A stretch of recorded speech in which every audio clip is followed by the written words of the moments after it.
Good afternoon and welcome to a daily dose of good news on Thursday, September 24th. It's good to be with you. Outside again with new gadget at the Watchman household. Got a couple of patio heaters as we anticipate staying outdoors as much as we can, even as the weather starts to turn. We're doing well and pray that you are also.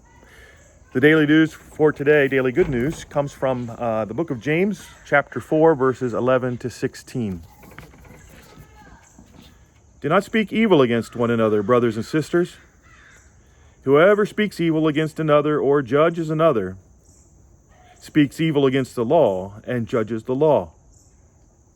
But if you judge the law, you are not a doer of the law, but a judge. And there is one lawgiver and judge who is able to save and to destroy. So who then are you to judge your neighbor? Come now, you who say, today or tomorrow we will go to such and such a town and spend a year there, doing business and making money. Yet you do not even know what tomorrow will bring. What is your life? For you are a mist that appears for a little while and then vanishes. Instead, you ought to say, if the Lord wishes, we will live and do this or that. As it is, you boast in your arrogance.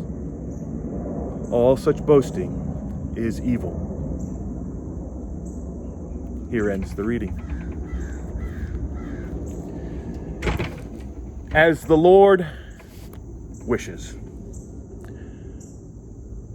That's the clear context that James gives us as we seek to determine the course of our lives, the thoughts, words, and actions that reflect our faith.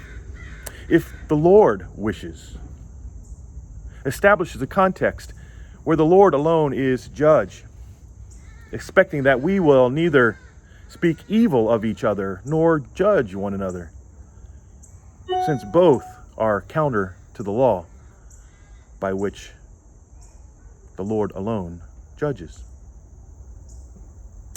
If the Lord wishes, also establishes a clear context for thinking about and planning your life, remembering that your life is all gift from God. Nothing is yours, but rather every moment and every resource has been entrusted to you by the Lord.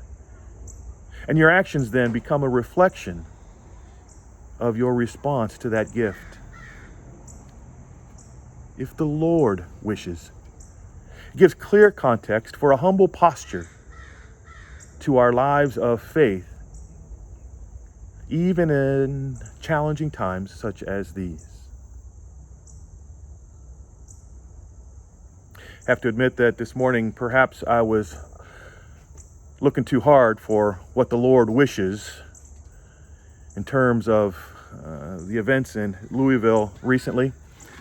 But I couldn't help but note what was perhaps a humble perspective implicit in the comment of Kentucky Attorney General Daniel Cameron, who, in announcing the indictments in the Breonna Taylor case, admitted, sometimes the criminal law is not adequate to respond to tragedy.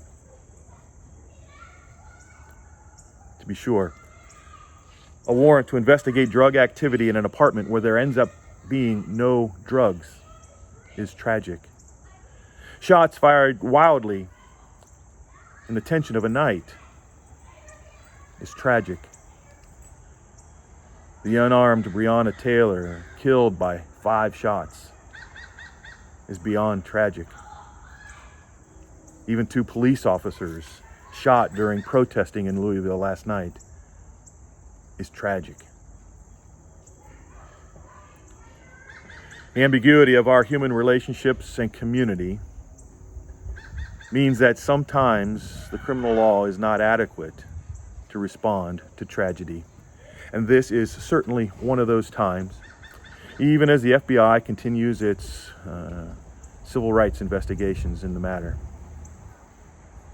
Friends, it is my prayer for us as people of faith and people of this country, especially those of us with any power, that we might work together toward greater justice and harmony, with a shared posture of humility, as the Lord wishes, and as the Lord has demonstrated. For the Lord, the very creator of all the heavens and the earth, the Lord has reconciled the world by accompanying us and all the ambiguity of our human relationships and community through the life of Jesus of Nazareth. Not by wantonly imposing God's will, nor by seeking justice through violence, but rather Jesus has lived the truth of God's love for everyone, even at the expense of his own life.